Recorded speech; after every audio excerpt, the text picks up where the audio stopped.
I'm Dr. Peter W. Carter. I'm a medical oncologist and hematologist with the Family Cancer Center, and the main practice I have is here at Baptist Memphis, and then I have a satellite clinic in Dyersburg. So people often ask, the patients and family ask, how can nutritional choices and measures and intervention make an impact on the ability to get through the side effects of treatment and to recover in the best possible, quickest way from the treatment and the cancer, and then also how can they be sustained after that? And I sort of follow a general nutritional plan that I recommend is to number one, during treatment, people have a lot of problems with their appetite, so I try to stress eating simple foods and bland foods and sort of eat kind of what they feel most like they can eat and tolerate, and it makes them feel better. And especially stressing fluid intake, because dehydration and weakness can be a big problem, so fluid intake is very important. But then more generally speaking for nutrition in terms of not only getting through the treatment but afterwards for recovery, I always stress the four main types of foods to focus on, both short and long term, especially over years.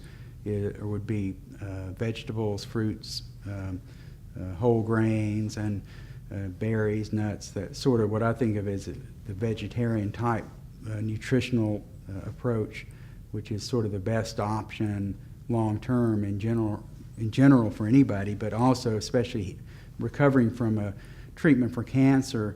There's a lot of inflammation. The body's trying to heal the inflammation throughout the different systems, and the best way to help that is consider what are the natural foods that will help reduce the inflammation and help the body best heal, and that's what we say is the vegetarian approach, or focusing on the most natural healthy foods you can think of to eat. That's what I recommend usually.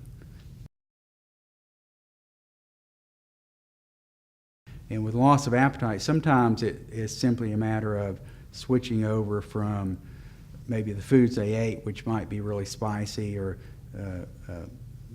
more heavy, to more simple foods, and sometimes that's more tolerable in terms of appetite. But then we have medicine. We have several different medications that will improve the appetite when you're going through chemotherapy, especially because it's pretty normal to have a drop-off in appetite, and the medication we give will improve that.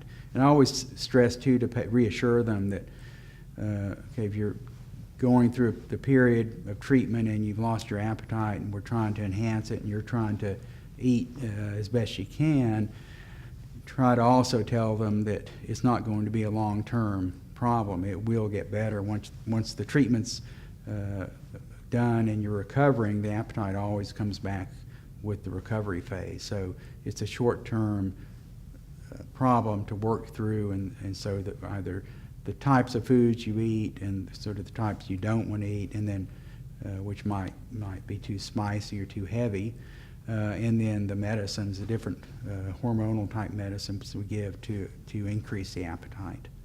That makes a big difference.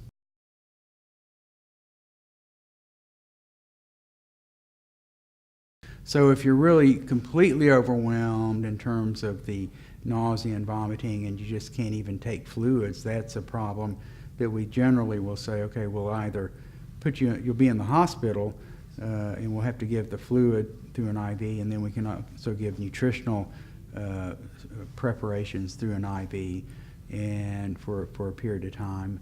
And then if it's more long-term and there's a very complicated treatment with radiation chemotherapy to where you just may not be able to eat for quite some time, sometimes we'll recommend putting a feeding tube in temporarily to run supplements, liquid supplements, directly through the feeding tube into the stomach.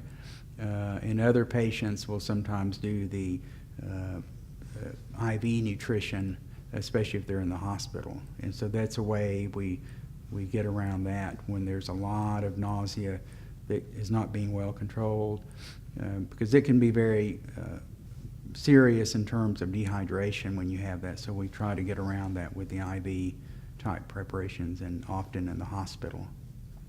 As far as nutrition goes, you look at it in terms of the short and medium period where you're going through the treatment, and then you have to think about the recovery, and then long term for the years ahead of your life. And the best possible option that I tell patients is choose a nutrition, make nutritional choice as a plan to follow that incorporates all the healthiest possible foods you can think of, which basically is, as I look at it, is a vegetarian type plan where the fruits and vegetables and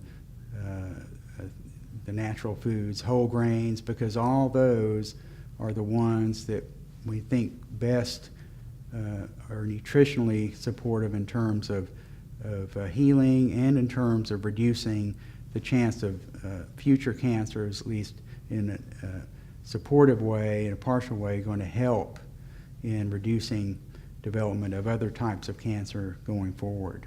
It basically just enhances your health, so the nutrition is important, especially over the long term.